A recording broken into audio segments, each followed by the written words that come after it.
Olá, turma boa. O Repare Bem de hoje vai conversar com um amigo e irmão que a vida me deu. Ele tem muita coisa para conversar conosco e eu vou tentar organizar para a coisa não ficar tão desorganizada quanto a minha vontade tem de explorar esses lados todos. É um carioca torcedor do Fluminense, está passando um perrenguezinho agora. Bota perrengue nisso. Mas nasceu em Campinas, no interior de São Paulo, filho de imigrante, um filho zeloso, um neto zeloso. Muitas vezes pode ser confundido com um coração ambulante, cercado de muita inteligência e disposição de trabalho. É um homem que Leonel de Moura Brizola escolheu como filho e a ele atribuiu a responsabilidade de manter viva a chama do trabalhismo. É um homem que tem uma paciência, uma habilidade que eu morro de inveja, não é? Constrói aí a delicadeza das relações humanas muito complexas de um partido político no Brasil, aqui e agora, de uma atividade extremamente desmoralizada. Não tem nenhum quadro do PDT, em nenhuma lista, em nenhuma das esculhambações, já foi insultado, já foi agredido, não tem nada sujo contra ele, mas é também um autor. E eu escolhi essa ocasião porque está na praça o livro Um Golpe contra os Trabalhadores. É a autoria do Lupe, porque ele também, para além de ser uma grande liderança partidária, ele é um executivo, já foi ministro do Trabalho, já ocupou diversas tarefas como secretário de Estado dos governos do Brizola. Todo abacaxi que tinha, que dificuldade, o Brizola chamava porque sabia que podia contar com a disposição. Você já sabe, eu estou falando do meu amigo e irmão Carlos Lupe. E aí, o Fluminense escapa da degola? Tá ruim, rapaz. Olha, é o único sentimento elitista que eu tenho. Porque o Fluminense é fruto da burguesia mesmo. O Fluminense era um clube de elite. Você sabe que o Fluminense, os jogadores do Fluminense na década de 50, passavam talco quando eram negros. Daí vem o pó de arroz. Daí vem, para poder jogar. Porque senão não era aceito, de tão elitista. Eram famílias tradicionais, família Gimli, né? As famílias mais tradicionais eram tricolores. Mas o seu pai era uma figura Não, tradicional, não tem o nome dele lá numa Não, placa? quem é, rapaz? Ele foi barrado, ele não conseguiu ser aceito. E como é que tem uma placa com o nome dele lá? Por causa que quando eu fui ministro, nós fizemos uma ação junto à Petrobras, eu e o Márcio Forte, que era ministro da cidade, para ajudar o Fluminense a criar o Salão de Troféus, que é muito bonito por sinal. Eles queiram botar meu nome, não, bota o nome do meu pai que vocês barraram. E está lá o nome do meu pai para homenagear um pouco. Seu pai tinha sido barrado, não podia entrar. É coisa de uma elite. O Fluminense é elitista, mas aquela cor, até aquele talco, o verde, branco e vermelho, isso me fascinou desde garoto. Não é sua melhor virtude, especialmente porque agora está ali rivalizando com os times do Ceará, né, para ver quem vai ficar fora. Enfim, mas eu queria só abrir esse papo. Eu fiz uma brincadeira parecida com o Mangabeira, que sofreu muito mais do que você, que de fato tem muita naturalidade, vai para o estádio, veste a camisa. Mas eu queria conversar com você sobre algumas coisas. O que é o trabalhismo, Lupe? No Brasil faz uns 30 anos que só se fala em PT e tucano, 25 anos. E o trabalhismo é uma força que ainda faz sentido num país como esse, cheio de complicações, de reduções de direitos, né? E redução do próprio processo político eleitoral. Faz sentido o trabalhismo? Total. Nunca teve tão atual o Ciro. O trabalhismo é uma corrente de pensamento que ela começa com Getúlio na década de 30 para organizar os trabalhadores. Pouca gente consegue aprofundar essa discussão. Getúlio colocava a Polícia do Estado Novo, que até reprimia alguns momentos, manifestações, para proteger a organização dos trabalhadores, para formar os primeiros sindicatos. A Polícia do Estado Novo protegia porque os patrões não queriam deixar. Então, a linha de pensamento trabalhista, que tem muito que vem na Carta de Lavoro italiana, também com o Partido Trabalhista inglês, ela surgiu para defender um segmento da sociedade que é quem constrói a nação, que é o trabalhador. Isso começou lá, 35, 36, com Getúlio, e isso foi tão grande esse movimento, cresceu tanto que o Getúlio era do PSD, o velho Partido Social Democrata, foi eleito pelo PSD, fez a revolução pelo PSD. E o movimento trabalhista cresceu tanto que se transformou num partido fundado por Getúlio, o velho PTB. Então essa linha de pensamento é uma linha que tem, no meu modesto modo de ver, duas pernas que a fazem andar.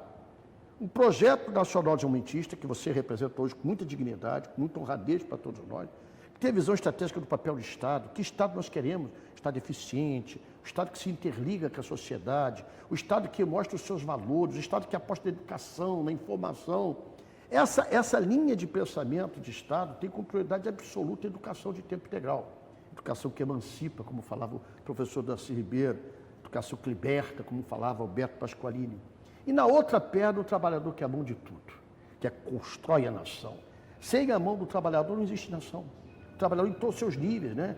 O trabalhador intelectual, o trabalhador braçal, o trabalhador de todos os níveis. Então, eu não vejo um momento mais atual do trabalho do que hoje. Por que está se aviltando o direito do trabalhador? Por que está se agredindo os avanços que nós tivemos para os trabalhadores? Isso mostra... É disso que você trata nesse livro? livro? É disso que eu tento, né? Eu dou alguns relatos, eu penso alguns momentos, algumas retiradas de direitos que estão fazendo, a passagem do Ministério, que eu tenho muito orgulho, apesar de ter sido fuzilado ali, e eu sei por quê, eu sei que essa gente não perdoa, né? Eu volto já nesse assunto, mas pode seguir, não? Não, é pobre, feio, sem tradição, sem dinheiro, como é que essa elite vai gostar da gente? Não gosta, rapaz. E eles sabem como sabem de você, Ciro, meu irmão. Quando você se apresenta, quando você vai numa universidade, dezenas de vezes você se apresentar, quando você mostra a tua desenvoltura, a tua competência, a tua inteligência, todo mundo bate palma. Mas quando você mexe no sistema financeiro, essa elite treme, que eles sabem que você sabe. Como eles sabem que vocês sabem, eles tem medo, te temem. Então eles articulam todo o processo para te colocar num gueto, para colocar o Ciro que em algum momento provocado reage, para botar o Ciro que, como qualquer ser humano, e quem for diferente, atira a primeira pedra, né? Que não reaja a uma agressão, a uma provocação. E eles querem colocar esse Ciro sem colocar um momento na sua vida, como governante, como prefeito, como ministro, em que você tenha tido um desatino. Né? Você nunca ficou fora da caixinha na hora que você teve papel de executivo. Mas e o trabalhismo é contra os ricos, é contra a propriedade privada? Ao contrário. Nós achamos tão boa a propriedade privada que queremos para todo mundo. Essa frase é maravilhosa, do Brizola. Brizola. É tão bom a propriedade que nós queremos para todo mundo. É tão bom a gente ver as pessoas progredirem, nós queremos distribuir riqueza, não miséria. Essa seria uma diferença conceitual do socialismo, do trabalhismo, do socialismo trabalhista para o socialismo tradicional? É assim, porque o socialismo tradicional ele se esgotou, ele formou-se elite.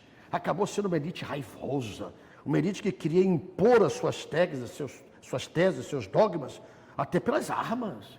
Não aceitava a democracia, não aceitava a liberdade da população se manifestar. O trabalhismo não. O trabalhismo sempre foi flexível em entender que tem que conviver capital e trabalho. Nossa grande questão, e é por isso que nós temos essa marca, esse carimbo, e você está herdando isso também, é que a gente quer questionar o sistema capitalismo selvagem, o sistema financeiro que não produz nada, que só quer ganhar dinheiro em cima de dinheiro, em cima de dinheiro, com as mais altas taxas de juros do planeta, sem ninguém pagar imposto. É esse o nó que a gente quer se diferenciar dos restos dos partidos. O que é o Brizola para você? Quem é o Brizola? Primeiro, o Brizola para mim é uma fonte de inspiração. Né?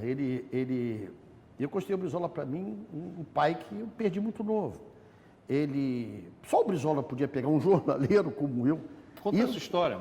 Uma história. Conta a história, nem todo mundo sabe. E muita gente O Brizola foi governador do Rio Grande do Sul, foi um homem que expôs a sua própria vida para defender a legalidade, ali nas primeiras escaramuças do que acabou sendo... Nas primeiras não, na segunda escaramuça, que a primeira aconteceu em 54, o Getúlio Vargas se matou para proteger o Brasil da ditadura. Em 61 tentaram de novo, o Brizola foi quem desmanchou isso, nós assistimos juntos. Ambos olhamos um para o outro, chorando os dois, de ver aquela coisa de um homem se expondo até o risco da própria vida para defender o país, para defender o povo, nem sempre bem compreendido, e acaba indo para o exílio muitos anos. 15 anos. Na volta, você estava me dizendo, o Brizola é um filho. Como é que foi isso? Não, ele é um pai para mim. Sim, você é como um filho para o Brizola. Eu era jornaleiro, Ciro. Eu ficava... Jornaleiro quer dizer... Banca de jornal. Não é jornalista que escreve jornal. Quem sou eu? Jornaleiro. O homem que vende jornal na banca. E a vantagem do jornaleiro é que a gente lê tudo de graça. Lia. Tudo era de graça. Então eu via notícias do Brizola, naquela época. a imprensa não era tão raivosa e cerceadora como é hoje, era mais democrática. Mais plural. Mais plural, você tinha Correio da Manhã, O Jornal, Última Hora, né? Você tinha várias correntes de pensamento expressas, e alguns assumidamente, você tinha jornais que notoriamente eram de direito, o editor de direito, era uma propriedade privada, pode fazer concessão, é diferente. O jornal não. Então, lendo o jornal, vi o Brizola expulso do Uruguai. Aquilo me chamou atenção. Eu aqui nas minhas limitações, 20 anos de idade, foi em 76, eu li aquilo, 77, eu digo assim, meu Deus, que danado, o cara está exilado, fora da sua pátria, mas nem fora deixa ele ficar. E vi aquela história que o Brizola acabou indo para a Embaixada Americana. Ele escapou de ser assassinado. E foi testar a política externa de Jimmy Carter. Jimmy Carter, ele me contou essa história. É, maravilhosa, que naquela época não tinha, era fax, aqueles desse tamanho enorme. Ele contou, olha, eu cheguei na Embaixada Americana, eu e Nilson. Chegamos lá e falamos assim, eu estou aqui me exilando na Embaixada Americana. Porque você sabe, falando do jeito dele, uma embaixada é uma propriedade do Estado. Ninguém pode tocar em ninguém da porta para dentro. E eu fui lá com essa intenção de me proteger da morte. E eu me matar. Quando eu cheguei lá, passei um fax, o cara aquele barulhento, ele imitando, é muito engraçado. E quando passa, sai da sala do salão oval, a secretária está recebendo aquele fax enorme, aquele barulhento, naquela época um negócio enorme, barulhento. O Jimmy Carter pega para ler. E ela traduzindo para ele, e ele autorizou na hora que fosse dado o asilo político para mim. Então aquilo ali me marcou. Depois eu vi essa história, eu não conhecia a época, eu me conheci depois. Aí vai o Brizola, vai para o exílio, né? Foi para os Estados Unidos, depois foi para a Europa. Depois, no dia 7 de setembro de 1979, é dada a anistia e ele volta para o Brasil. E o Brizola muito desconfiado, né? Porque ele tinha medo de chegar em qualquer avião, tinha um ataque, alguma coisa. Então, ele, em vez de parar em São Borja... Todos os contemporâneos do Brizola, no Brasil e no Cone Sul, foram assassinados pela Operação Condor. Começa lá com a Linder, o pessoal todo. Então, o Brizola, em vez de voltar direto, pousar em São Borja, que era onde estava marcado o retorno dele, ele para em Foz do Iguaçu. E de Foz do Iguaçu vem carreata. Então, o evento para começar, alvorada com o Brizola, 6 horas da manhã, chegou às 18 horas. Quer dizer, não era o ponto forte do Brizola com o horário, né? E a gente estava lá com uma caravana, assistindo. Você foi? Fui, eu e um grupo de jovens aqui, mas por conta própria. Levei 40 horas, ônibus naquela... Eu mesmo pensava que a sua relação era mais... Não, eu só conheci ele aqui. Mas, pô, tinha Você já foi nessa? São Borja inteira estava lá, rapaz. O cemitério era um mar de gente, uma coisa assim impressionante. O que mais me impressionou... Só para as pessoas saberem, o Brizola nasceu em outra cidade... Carazinho. E resolveu se enterrar no mesmo cemitério do Getúlio Vargas e de João Goulart. E ele tinha essa relação, então quando ele volta, ele vai a São Borja para visitar o túmulo, que é que ele está falando. E Getúlio. E eu nunca vou esquecer disso, porque o túmulo Getúlio era o primeiro. É engraçado isso, estou ocupando muito tempo. Não, nós estamos conversando. Aí ele chega ali, eu chego de manhã, porque era alvorada, e eu procurando o mausoléu da família Vargas, né? São Mário, aquele negócio grande, pô, mas não achei. Quando eu chego na entrada do cemitério, até hoje é uma casinha, está mais arrumada, eu falei, onde é que é o jazigo de Vargas e tal? O senhor está, eu apoiei a perna, o senhor está se apoiando aí, um caixãozinho de metro, uma tampa de mármore e uma foto oval. Sim. Esse povo que eu fui escravo jamais será escravo de ninguém. Aquilo me comoveu, porque eu disse, meu Deus, esse homem que foi presidente de 15 anos, depois mais 4, é isso? Deu rapaz lá, mas todo dia vinha alguém botar flor, limpar, arrumar. As pessoas gostavam do doutor Getúlio, você falava, doutor Getúlio. E aquilo me impressionou e o Brizola chegou nesse dia 7 de setembro. O Brizola sobe uma veraneia, eu me lembro como se fosse hoje. Veraneia que tinha aqueles, como é que chama aquele que botava em cima do carro? Porta-mala, né? Não.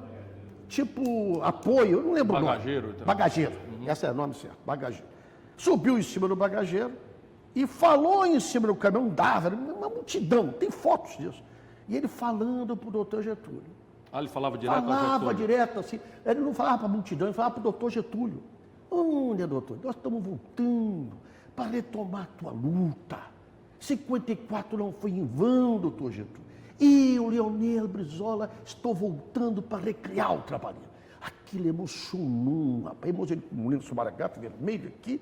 E eu fiquei olhando aquilo, então uma multidão, o Brizola nem sabia que era aquele resto de gente que estava ali. Eu, no caso, eu vim embora. Passa em dezembro, olha que coisa curiosa. Ibrahim Suede, não sei se você é muito Colunista. jovem, né, Não, mas não, é um colunista, colunista. claro. Bomba, bomba. Brizola está no Rio, hospedado no Hotel Everest, que você já ficou, inclusive. Sim, sim. E eu, emocionado, lendo aqui, pô, o Brizola está aqui. Jesus de Nazaré, que está me protegendo, que me faça as pessoas acreditar. Abaixo o meu jornal assim, meu irmão, está ele e Dona Neuza na minha frente. Na frente da banca. Na minha banca. Na minha frente. A Dona Neuza nunca vi ela despenteada na vida, porque ela usava laque que se chamava. Que laque, toda arruma. E ele, tu tem 0 hora aí, aquele jeito. Seu Jornal do Rio Grande do Sul. Jornal do Rio Grande do Sul. E eu, não, governador Brizola, mas pro pleno- senhor arranjo, eu tremia, varapau. E ele, mas tu me conheces? Eu ganhei ele com essa frase. Falei, só não conhece o senhor que não conhece a história do Brasil. Ele riu assim, pá. Então aqui, debutou que estava no Hotel Everest, era, como é que chama? O quarto maior de hotel? Uma suíte. Suíte 1402. Quando você tiver, pega na banca do Pascal, que é a banca ficou de Pirajá, grande, está até hoje lá. Não está mais o Pascal, mas a banca está lá. E leva para mim, eu peguei. Saiu meio-dia, que naquela época eu pegava 2 horas da manhã, meio-dia vinha um jornal do dia anterior. Né? Sai de tarde. No dia anterior, chegava no dia seguinte de tarde. Eu peguei e fui no Everest. Cheguei lá, tinha aquelas caixas desse tamanho de interfone, de madeira. Sim. E eu, pô, até peraí que eu vou falar com o Brizola. Ah, governador, está aqui o Carlinho da banca. E está com o jornal, ele pode deixar aqui? Não, manda ele subir. E eu subi. Eu subi, Dona Neuza me recebeu, muito elegante, uma mulher muito chique, muito fina, muito educada. Olha, Leonardo está vindo. Ele veio com o chimarrão, sorvendo o chimarrão. E começou lá o que chamam de monólogo Isso em plena democrático. Copacabana. E aí, Ipanema. Ipanema. E ele, o chamado monólogo democrático, ele falava e ouvia. Ele, 4 horas ele falou. Jura? Juro por Deus, de 4 horas eu fiquei ouvindo. E a missão dele, pegou um pacotinho de ficha de filiação, era PTB ainda. Olha, tu pega essas fichas. O que é governo? Não sabia nem o que era ficha de filiação. Olha, tu vai nos porteiros do edifício. Tinha muito armazém na época. Vai nos armazéns. Aqui no Rocinha, no Vidigal, mas fala baixinho para não assustar as pessoas. Diga, Leonel Brizola voltou. E voltou e precisa de você para retomar o PTB do doutor Getúlio. Eu fiz exatamente o que ele mandou, sem ter muita noção do que eu estava fazendo. Eu voltei com umas 285, 86 filiações, 40 dias depois. Ele se impressionou. Mas como tu conseguiu isso? Tinha um grande escritor, JG de Araújo Jorge, era lá. Sim. Sebastião Nera, de lá. Está vivo, Sebastião Nera até hoje. E ninguém. Como é que você conseguiu, Lupe? Não falavam Lupe, que não é Lupe. Governador, foi simples, eu falei que o senhor estava pedindo. E tem gente que gosta do senhor. E aí, pá, me canetou logo, presidente de comissão provisória. Aí começou no dia que ele voltou e foi até depositar o corpo dele em São Borja. De São Borja a São Borja. E como é que você vira presidente nacional do PDT? Aí eu acho que foi mais obra do acaso, sabe por quê? Acaso, como é que se fala? Acaso. Acaso, né? A gente achava que o Brizola é imortal, né? Porque o Brizola, ele não tinha seguidores, tinha fãs, a gente idolatrava, né? Mas até era um hoje, charme até extraordinário. hoje eu idolatro. Eu fui eleito governador com 32 anos de idade e olha o 32 privilégio, mais jovem da história do Brasil e ele, meu colega, governador pela 3ª vez. E, no segundo mandato, 90. Segundo mandato, isso, 90, 94.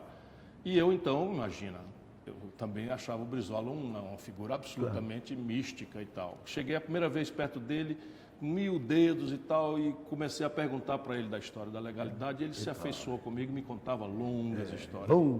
E ele era um contador de história. O Brizola, mais do que um grande orador, o Brizola era um grande contador de história. Sim. O Brizola levava um tempo para engrenar num discurso.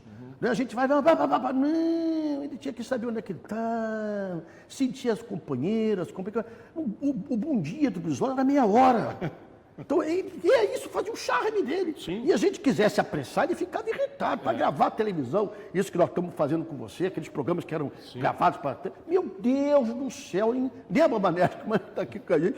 Era um inferno, porque ele queria o tempo dele, de desenvolver ele. E o que mais me fascina nesse processo todo é que ele foi me tornando, partidariamente falando, né, um sucessor sem eu perceber.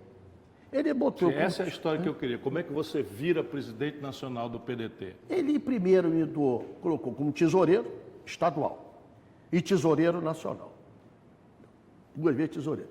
Depois me colocou tesoureiro também da fundação. O serviço mais pesado na Bota direção pesando, sem partidária. dinheiro, não tinha quanto. Isso, claro, só pepino. Bom, depois ele me bota acumulando com a secretaria adjunta de uma grande copeira irmã daqui do Rio, chamada Carmen Cineira Leite Castro, secretária adjunto dela. Isso já no governo? Não, isso aí... Do partido? Do partido, tudo Sim. partido. Chega em 2000, 98, eu acabei fazendo aquela história com o Saturnino, que eu fui suplente, não disputei, e ele me bota para ser vice, tinha uma reunião aqui, onde está essa sede, a convenção do Diretório Nacional, e o pessoal articulando para o meu irmão Neiva Moreira ser o vice-presidente. Não, mano, você sabe, o Lupe é um executivo. Isso, Lupe, nós temos que preparar essa nova geração, e o Neiva, não, é claro, então, me fez vice. Então, eu não percebia que eu me dava... Ele estava ali treinando. Me treinando, ele ia para os... E observando. Ele ia se para os dava encontros, conta. recebia Mário Soares, me chamava. Como ele sabe, como até hoje eu sou muito comilão, né? O Bisol está me chamando que tem churrasco, tem comida aí. Ele fazia questão de me servir bem, mandar servir.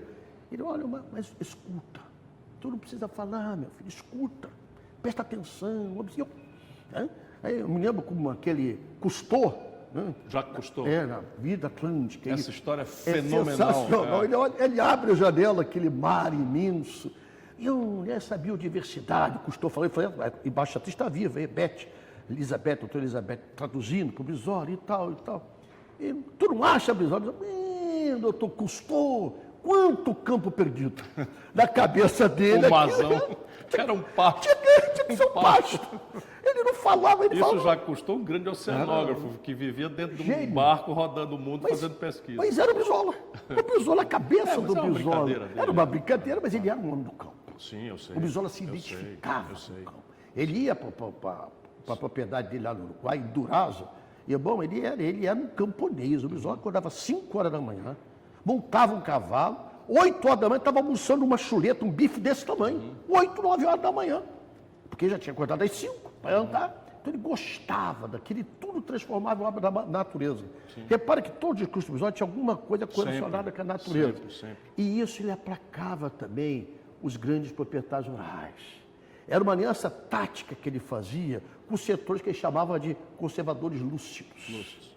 Olha, quanto isso é importante modernamente. Bom, a gente viu aí como é que você foi treinado, mas eu quero saber como é que você vira presidente nacional do PDT, porque depois eu quero conversar com o presidente nacional do PDT. O que acontece, Ciro? A gente achava que o Bisoli era imortal.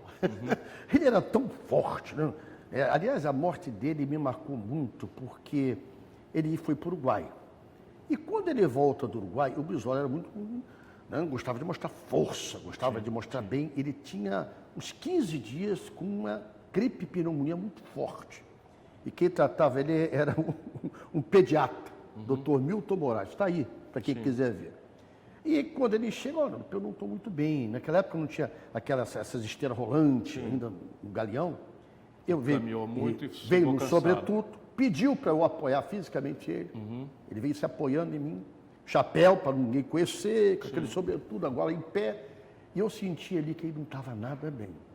Liguei para o doutor Milton. Ele olha, vai para casa que eu vou tentar convencê-lo a ir para o hospital. Ele foi para casa e não quis de jeito nenhum. Né? O Bisoli para convencer era difícil.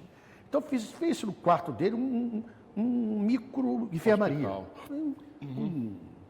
Chama aquele negócio que coloca na veia Soro. lá? Soro. E ali ficou e tal, teve vários momentos ali e ele vai e morre. Dessa tirada que ele morre. Tirada. Ele chegou isso sexta, sábado, domingo, ele foi segunda de manhã para o hospital. Uma hora ele foi fazer aquele exame computadorizado, que entra a pessoa dentro, quase como tomografia. Tomografia computadorizada, e saiu de lá infartando. E quando ele morre, o que eu vou fazer? Eu fui muito sacaneado, não tem outro problema. É que o jornaleiro, tal, no Rio Grande do Sul, então, é um horror. Né? Não sou gaúcho, ainda ter esse defeito. Bom, aí eu vou lá, mas eu tinha que ocupar essa transição dele. Você era vice. Era o vice dele. Eu fiquei, aí fizemos uma convenção aqui, nessa sede aqui, no auditório, e com muita desconfiança, né? Mas agora também não dá para tirar ele, né? Mas os companheiros foram aceitando, muitos que conviviam mais com o Brizola, diziam, mas ele é o escolhido, o cara que... porque sentiam, como você percebe hoje. Não, eu acompanhei isso aí, eu estou fazendo você falar, Porque as pessoas precisam ver, mas eu acompanhei isso. E aí eu acabei entrando para o lugar dele, ficando no lugar dele. Com toda sinceridade, Ciro, eu não achava que ele ia durar muito, não, viu? Porque tinha muita gente competente, muita gente com muito mandato. E eu mais meia dúzia aí, somos a experiência de ter a presidência do partido sem ter mandato eleitoral. Sim, mas você já foi deputado. Já, mas eu fiz opção de que eu acho que Sim, claro. para a presidência de partido, ou você é de todos, ou você vai pensar só em si.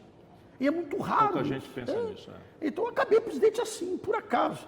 E os companheiros, mais por generosidade, porque qualidade, o Colares, que é maravilhoso, assim. Vamos votar no Lupe, que não tem outro mesmo, deixa ele aí. Como que diz assim, não tem outro, fica o Lupe mesmo. Fui colega dele também, o Colares. Fica melhor com ele. Mas eu queria fazer isso para a gente agora entrar numa etapa de dizer como é administrar um partido. Eu tenho uma vida partidária trágica, já conversei muito com você sobre isso, nunca cometi nenhuma indignidade, nunca, mas assim, eu fico nos partidos e aí de repente o partido vai ao poder e faz tudo o oposto. E eu, sem levar mandato de ninguém, avulso e tal, eu saio e procuro. E eu estou me sentindo como na vida nunca me senti. Que bom. Talvez eu tenha sentido isso um pouquinho na fundação do PSDB, mas Era um logo em projeto seguida eu lindo, virei o inimigo preferencial do Fernando Henriquismo e da entrega, enfim, da contradição brutal. E no PDT não, eu me sinto carinhado, respeitado, estimulado. Eu sei que as pessoas têm autonomia, como você sempre, para dizer, olha, com toda a delicadeza, por aqui talvez não seja tão bom, por ali, enfim. Mas eu fico pensando, como é que alguém aguenta? Não é? Porque vamos lá, eu quero ser candidato, já fui candidato, então estou apresentado na rua e eu aguento. Mas você passa o tempo fora de casa. Lá no Ceará a gente fala adular macho, é o pior serviço que tem no mundo. Né? Adular macho. E confusão, e briga, e choque de ego. Como é que alguém faz isso? O que é que lhe dá essa habilidade? O que é que ele faz não estourar, não ter nunca uma palavra áspera para ninguém? Eu acho que você tem um pouquinho da tua amizade que exagera nos conceitos que tu tem isso comigo. É o que todo mundo diz. Quer dizer, mas eu vou te dizer uma coisa que eu nunca falei assim em público. Rapaz, no dia que a gente enterrou o Brizola, eu queria dizer para mim mesmo que eu ia ser digno de continuar a luta dele. Isso é um motor que está aí atrás o tempo todo? Eu encarei isso como se fosse uma missão, é coisa da minha cabeça, não tem muita explicação. Você sabe que eu sinto isso? Eu nunca tinha ouvido você dizer, mas eu sinto isso. No meu sentimento, na minha cabeça, é uma obrigação minha, é um dever meu para aquele homem que fez tudo que eu consegui avançar na vida, foi por causa dele, foi pela chance que ele me deu. Como é que eu vou deixar aquilo que ele achava mais importante, que era o partido, não continuar, não seguir? Rapaz, você não sabe a felicidade que você está dando para a gente, porque você é um Brizola mais novo, rapaz. A minha impressão, palavra de hoje, não é só minha, não. De quando olha você falar, as tuas posições, até as tuas pontadas, irmão, o Brizola era duro. Quem não conviveu com o Brizola não sabe como ele era duro. Virasse inimigo Mas dele. quem gosta do povo do Brasil e não foi indignado, não gosta de verdade. É falso. É falso. É produto de marketing. É isso. Então, isso é sentir como uma missão. Sim, mas aí chega lá no Mato Grosso, vamos deixar se é o Mato Grosso do Sul ou o Mato Grosso só, vamos para não particularizar, eu quero ver o Lupe, eu quero mostrar o Lupe. Assim, aí o camarada vai lá e faz tudo o oposto do que o partido mandou, vota no outro lado e tal. Como é que faz? É difícil fazer, mas aí o Brizola influencia muito a personalidade da gente. É dizer assim, olha, se Cristo era Deus, pode escolher 12, e tinha um desgraçado ali, que era o Judas. Então, nós mortais, vamos ter vários Judas. Mas isso que vale, Ciro, é que essas pessoas todas passam. Você tem essa sensação. A instituição. Quer dizer, você quando vai botar o pé na dividida, você está o seguinte, eu estou com a camisa do time, estou com a instituição. Instituição. E com as ideias. Aquele dividido ali é um jogador emprestado. Infelizmente, a maioria que toma esse rumo, falta consistência ideológica, falta visão de pátria, falta convicção patriótica. Mas isso não é a tarefa do partido, ajudar a preparar o quadro? Eu acho que a gente ainda não cumprimos essa missão com eficiência. Aí eu assumo a minha parcela de culpa grande. Mas eu acho que está melhorando muito, viu, Ciro? Fale mais sobre isso, porque veja, o jovem brasileiro crescentemente está se interessando pela política, mas ele ainda está, com toda a razão, muito desconfiado da tradição da política, que é partido, candidatura, etc. Então, por que um jovem deve se interessar? Ele tem um lugar onde ele vai poder fazer perguntas, dizer eu não gosto disso? Tem e tem sempre. Olha, o PDT hoje tem 27 unidades da federação, com diferenças.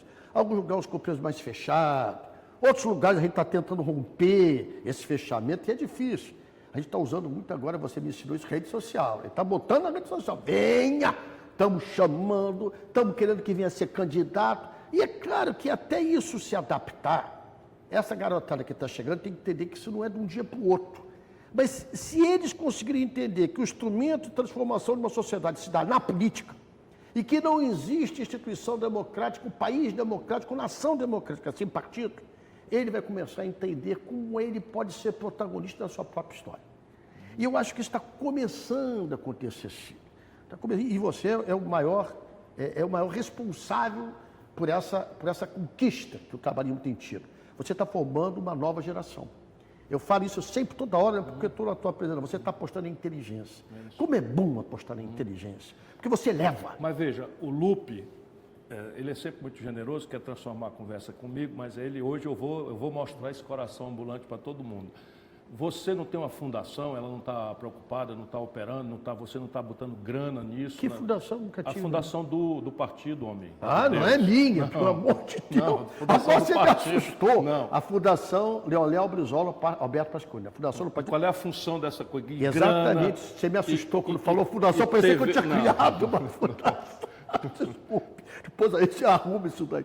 Mas essa fundação existe desde a época que o Brizola havia. Era a Fundação São Alberto Pasqualini. E a tarefa dela qual é? Formar quadros. Preparar quadros, treinar, estudar os problemas. Olha, e está funcionando. Olha, mas isso que eu queria dizer. Se vocês entrarem na página da Fundação Leonel Brizola Alberto Pasqualini, acesse a página do PDT, www.pdt. Que diabo é PDT Digital, que também é uma iniciativa sua? Está no Face, está em Zap agora, Instagram, toda essa parte de redes sociais, esse nome bonito. Eu fico impressionado como a gente é culturado, né? A gente não consegue falar uma palavra em português, eu tenho bloqueio de falar em inglês. É deficiência, né? Mas eu tenho. Eu também tenho raiva. E a gente está entrando nisso, irmão. A gente está entrando.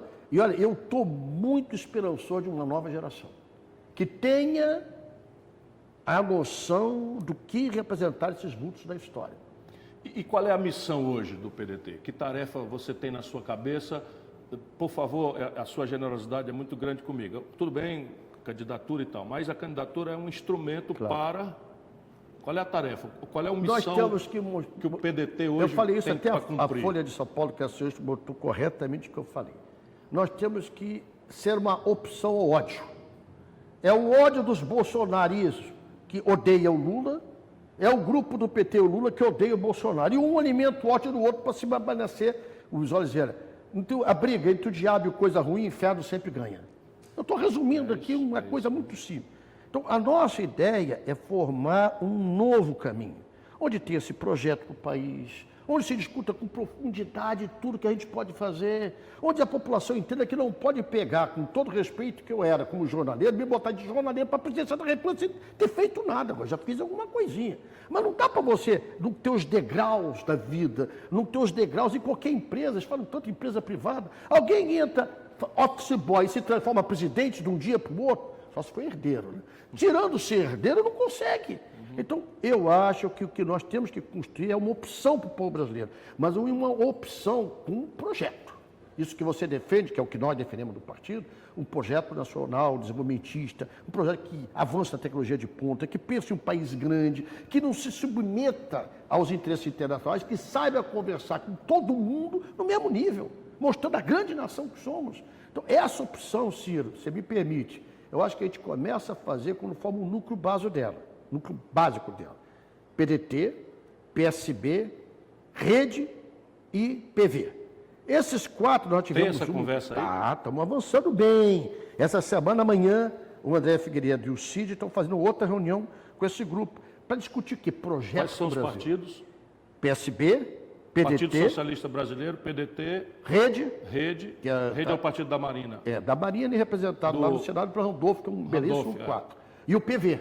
E o PV. Partido Verde. Do Pena. Esse é o núcleo que a gente começa e tem muita afinidade programática para ofertar um projeto para o país. É essa a discussão que nós queremos. Isso é grande, hein, Lucas? É grande e vai ser maior ainda. Isso é história. Se a gente tiver competência, e não tu tenha, nossa aqui como partido, conseguir agregar isso e mais.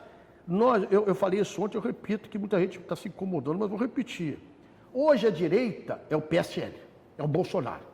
O DEM se transformou no centro, porque a direita foi assumida das bandeiras mais raivosas, odientas, discriminadoras, está com eles. Como o DEM se deslocou para o centro, nós temos que conversar com eles também, irmão.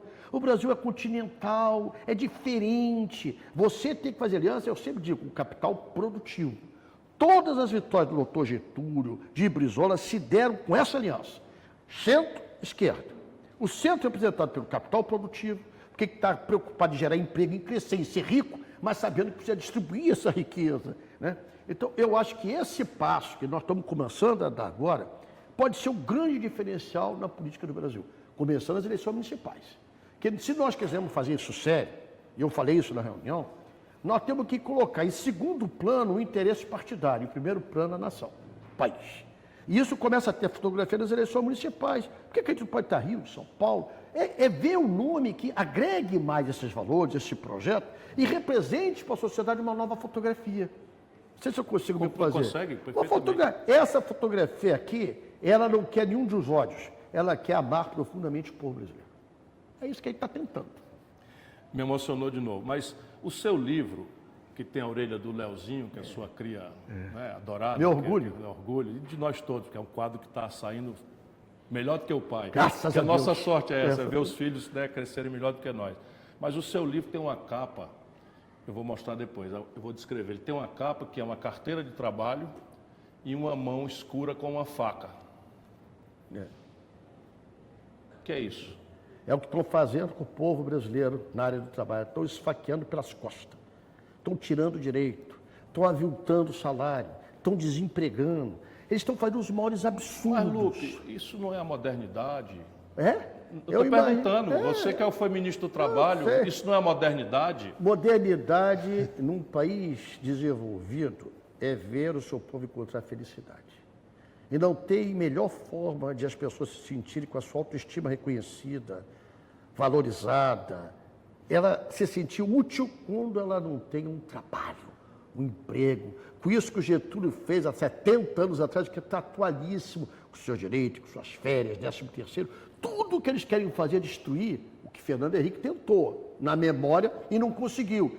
E esses ditadorzinhos de plantão que estão aí, estão rasgando na prática. Eu estou impressionado com a aparente apatia do povo brasileiro. Me fale sobre isso. Eu me impressiono, eu estou vendo tanta coisa acontecer. Mas o que foi feito contra o povo que o povo precisava ter reagido? Irmão, são tantas coisas maldosas. Por exemplo, agora, vamos pegar aqui, carteira verde e amarela. Pega um símbolo nacional, a cor brasileira. Rapaz, eu nunca imaginei que eu ia sentir isso na minha vida. Eu vou andar na minha Vida Atlântica, ali eu moro ali no Leme, na Gustavo Sampaio. Aí eu vejo com um monte de gente com a bandeira do Brasil, eu já me armo, já estou achando que vai ter briga, porque eles se apoderaram do símbolo nacional, como o Brasil fosse de direita. Outro dia eu senti isso daí, vendo um grupo de compatriotas nossos com a camiseta da coisa, as bandeiras do Brasil, batendo continência para a estátua da liberdade falsa do velho da Havan. Onde é que nós vamos acabar? Onde é que nós vamos parar? Mas volte ao assunto. Bom, então, eu quero te provocar. Não, claro. Porque se tem uma coisa que eu sei que ele tira do sério, eu não consegui nem um minuto até agora, é esse negócio de trabalho, de carteira assinada, de proteção do trabalhador. Por que isso, Ciro? Eles pegam esse negócio de carteira verde e amarela, olha só, olha a canalice. Você ia completando e eu olha a canalice.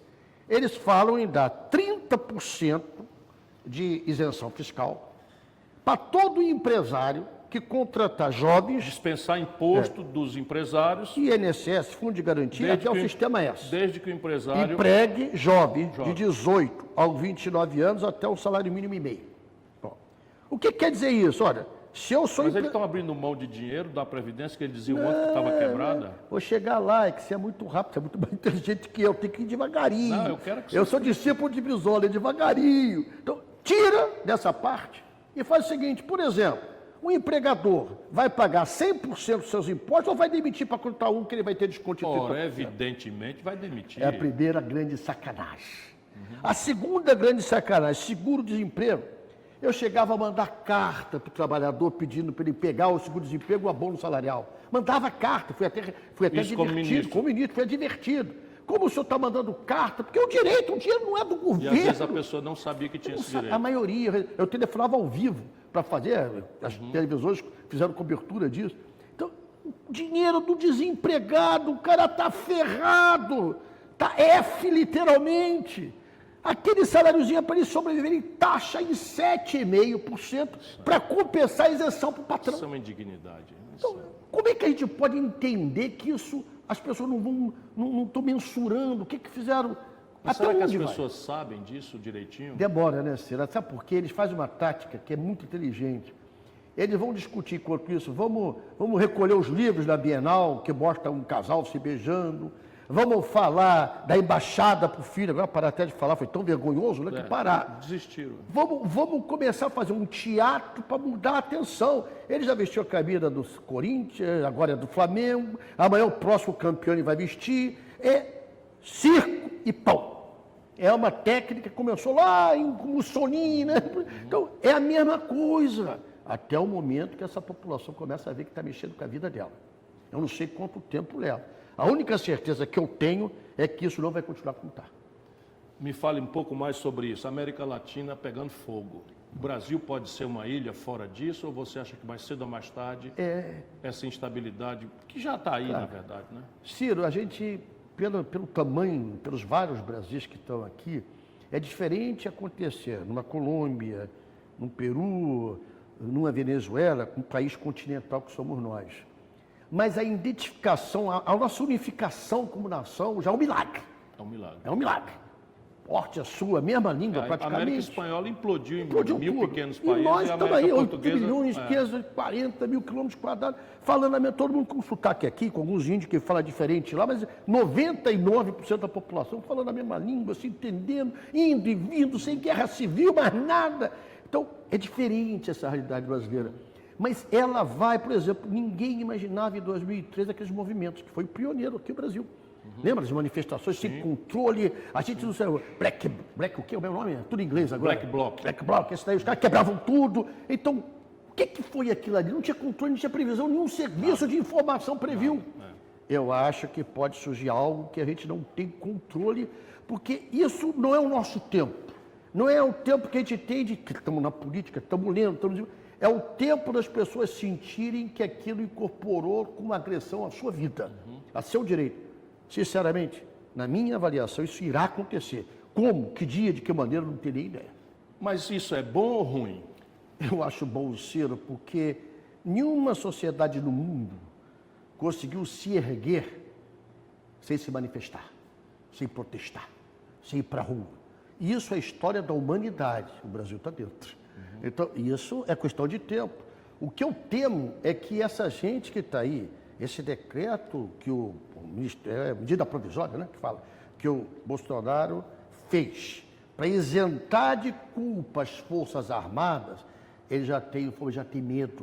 O que eles querem dizer é o seguinte: atira, mata porque estava em serviço. Mas isso é completamente inconstitucional. Mas está lá. Sim, eu sei que está lá. Ele está tentando, né? Tá então, tentando. o que é isso, Ciro? Eles sabem que isso pode acontecer. Sabe. Então, eles querem antever que isso se transforme que possa matar. Que, aliás, a tese deles é essa: eles querem matar. Irmão, será que quando o povo brasileiro não vai acordar que não resolve violência com violência? Não existe nação no mundo que se resolve assim. Não tem um exemplo no mundo que se resolveu assim. A violência só gera mais violência, mais vingança, mais ódio. Está aí o exemplo: Israel, Palestina, árabe, eterno. É alguém sempre querendo matar alguém porque alguém deles morreu. Eu estou aqui inventando nada. Não. Você está falando em morte. Isso me traz à cabeça, e eu quero ouvir você, porque essa é uma outra dimensão que eu acho que lhe faz um homem grande e especial, que poucos conhecem de perto como eu, e que o Brizola com certeza viu, que é a questão da religião. O que está acontecendo que o espírito cristão do nosso povo está sendo usado para uma agenda tão estranha ao cristianismo? Né? O cristianismo é dar outra face, o cristianismo é amar ao Foi o próximo maior como a si socialista que a mesmo. humanidade teve, Isso. na minha modesta Sim. opinião. Mas como é que se explica, não é, que com o nome de Deus, não é só um fenômeno no Brasil, não. Agora, no Chile não, na Bolívia, a presidenta golpista lá pegou a Bíblia e autorizou a tirar bala de verdade no povo que está se manifestando. Se você pegar, eu gosto muito, eu tenho muita, sem nenhuma discriminação, eu sou 2% da Associação Espírita Kardecista por convicção. Eu quero conversar muito sobre isso. É convicção. Sim. Eu não acredito na morte. Eu acredito que uma sociedade só consegue ser digna quando todos vivem dignamente. Uma sociedade tem que ter pressupostos que são fundamentais para ela ter felicidade. O principal, respeito ao ser humano, a vida. Você acha, então, que o comportamento da pessoa hoje vai ser uma condição para ela renascer ou se reencarnar de forma digna? Ela vai a que se faz, a que se paga. Você crê nisso? Tem uma absoluta convicção. Tudo que a gente faz aqui... Isso é uma guia moral muito importante, porque você, se tem essa moral, você procura se esforçar, porque senão poder você ser ganha... recompensado. Isso. O que a Igreja Católica fala com esse o prejuízo final, todo mundo encontra com Deus, na cabeça da gente funciona que encontrar daqui a pouquinho com a outra vida que Deus vai nos dar, para a gente não ter tantas falhas e tantos erros, é um grau de evolução. É como uma criança que aprende do pré-primário, escola de ensino fundamental, até chegar no nosso sonho é ver todo cidadão chegar a mestres da sociedade, ao mestrado da sociedade. Mas isso que você está falando dos valores cristãos é uma coisa que a Bíblia também diz. Que Cristo foi colocado na cruz com a maioria da população. A cruz é um instrumento de tortura. Né? Acusando ele e a maioria da população Barrabás. preferiu Barrabás. É claro, manipulado. O império é pão e circo, dava o pão. Mas velha Roma. A população preferiu inocentar Barrabás e condenar o Cristo. O Cristo, que era Deus, que era o homem dos milagres, foi condenado. E nós aqui, então, meus irmãos, de pecadores que somos, vamos querer o quê? Isso é a sina da humanidade, da nossa concepção espírita. Isso é um pouco do karma de cada um. Cada um de nós tem na sua vida o acúmulo daquilo que ele fez em outras vidas. Isso, por exemplo, não quero catequizar ninguém, nem ter esse poder. É como você explica uma criança nascer defeituosa e outra sã?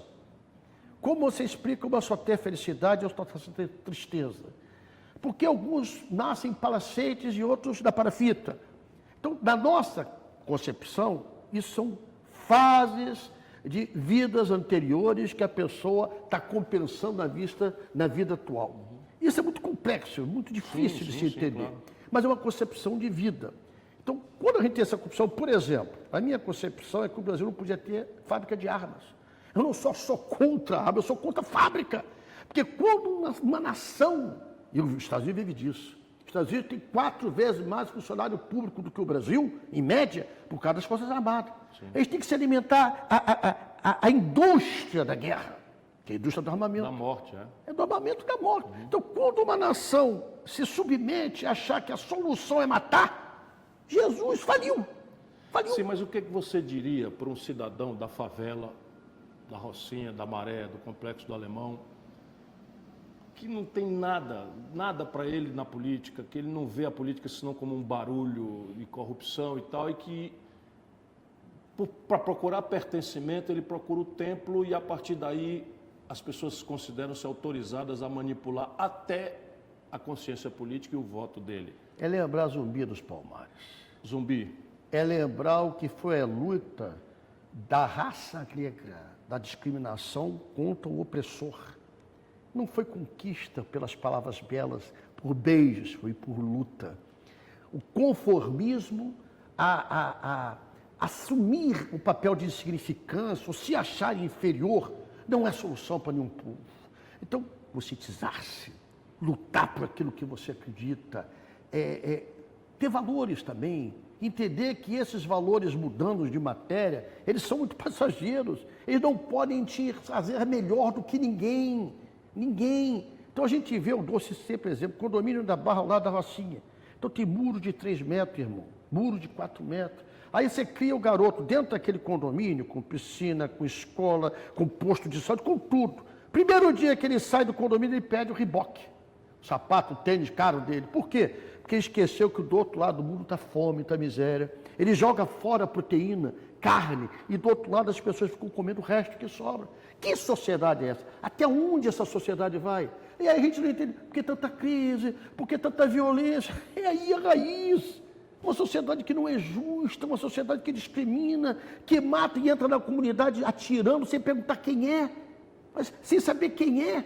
Até onde essa sociedade vai? Um dia eles vão acordar, espero que não esteja tarde. Eu acho, francamente, que nós não devíamos acrescentar mais nada. Eu quero só fazer uma pergunta. Dia 1º de janeiro de 2023, onde estará Carlos Lupe?